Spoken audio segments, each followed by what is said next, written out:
Today we're going to be talking about, are your job costs accurate? How to check, fix, and finalize job cost assignments. And of course, inherent in there is not just job costs, but also income. Okay, so today we're going to be talking about double checking your work and getting to the real results.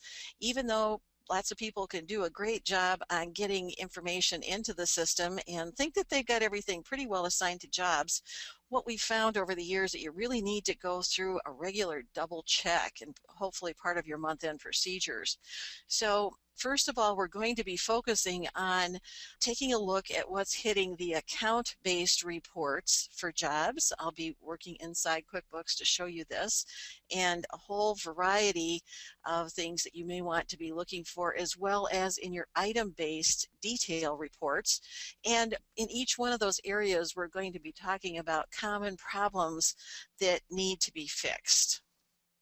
This is part of month-end procedures.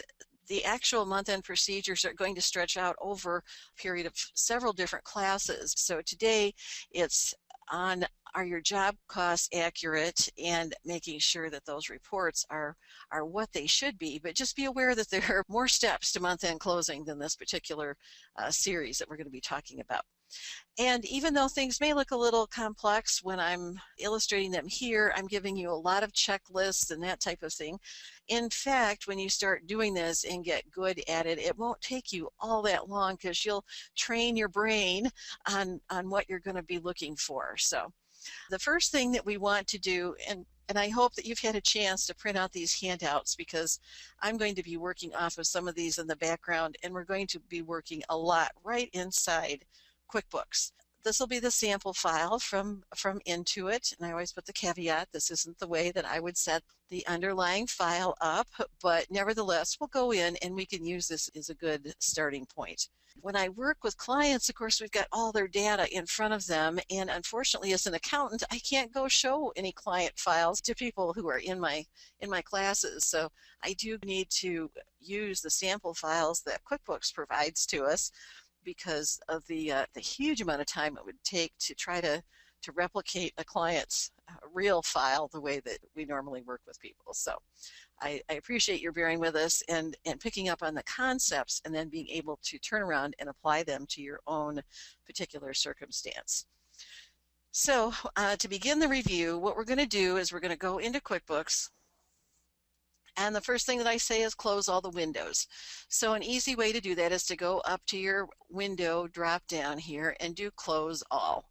And you know, I'm kind of embarrassed to say I was just used to closing individual reports, and I'd been working in QuickBooks for quite some time, and one of my clients went, oh, I'm just going to go up here and close all, you know, when you got 18 or 20 reports. I went, oh wow, just goes to show you, if you're not looking through the windows all the times, that you can miss some of those things. So here we only had a couple reports to close, but that's the first thing I would do.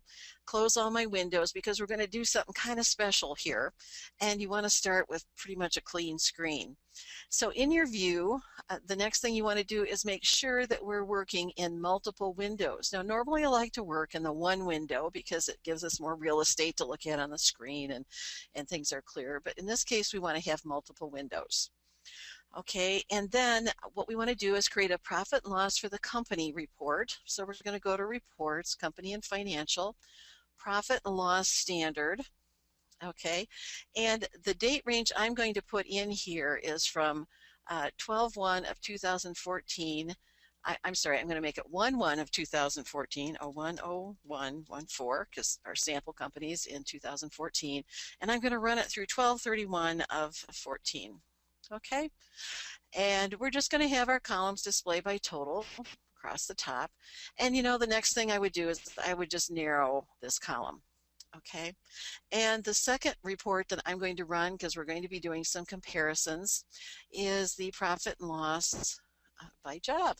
So I can go to Company and Financial, Profit and Loss by Job, and of course there are a couple of ways you can get to that. You can also find the same report under the jobs time and mileage area. See, there's a profit and loss by job. Doesn't matter which ones of those we pick. And we're going to make sure we run it for the same date range, because if these two reports aren't the same, we're going to immediately have a problem. So this is 1/1 through, and we're going to change this out to 12/31 of 14. Okay, and now that's going to come up on the screen, and the first thing I'm going to do is just kind of try to narrow these columns in. Okay, and in this case we can see everything moving across the screen.